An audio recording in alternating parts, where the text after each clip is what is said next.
All right, future still shows some green on the left-hand side of your screen, and Keith Fitz joins me right now. Come on, Keith, you know this. It's a big week for the market. So first of all, deal with the consumer price index coming out tomorrow. What do you expect to see?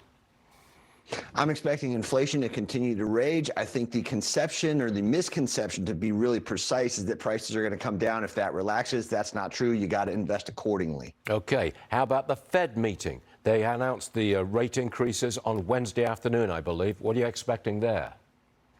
This is like playing catch with a catcher who isn't there. I think that they're going to be dumb enough to raise it 75 basis points, even though the market expects 50. You got to be in to win, which means the smart money is looking for bargains right now. So if you're saying that inflation is still raging, to use your word, and the Fed's going to keep raising rates, that sounds rather bearish to me.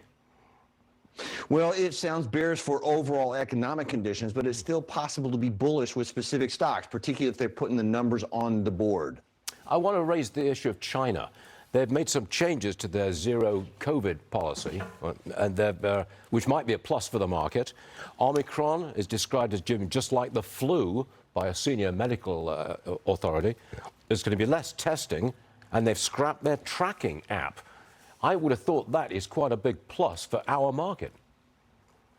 It is, but the narrative isn't quite put together yet. China is not doing this because they feel good or because they've suddenly had a revelation, Stuart. Remember how they work. They function by strategic deception. They're doing this because Western markets hurt China's image. That's the one thing Xi Jinping doesn't want, so he's naturally going to suddenly relax and have a revelation about how this is impacting Chinese business. So they've still got a hard time still to come.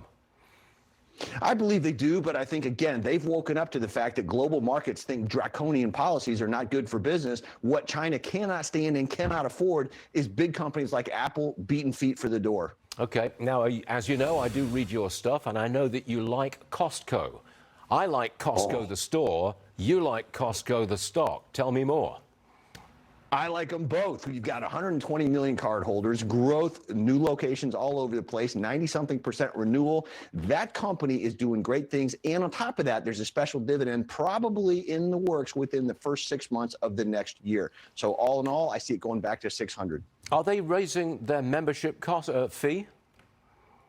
You know, I can't recall off the top of my head because I've looked at so many numbers, but I think that that's coming. That hasn't been set in stone. If I have got my facts straight today, I haven't had enough coffee, admittedly.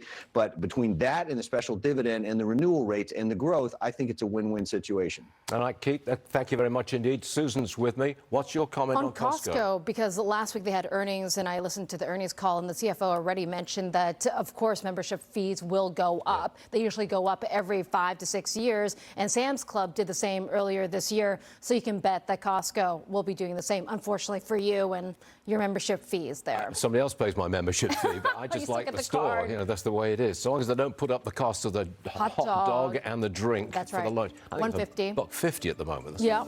Hi, it's Keith here. Thanks for checking out today's highlight clip. What'd you think? Did I make sense? Is there something you'd like to add? Make sure you leave a comment down below, and of course, click subscribe to keep up right here on YouTube, or sign up for the email newsletter at the link below. You can also find me on Twitter and Instagram for my real-time thoughts on markets, analysis, and a whole lot more.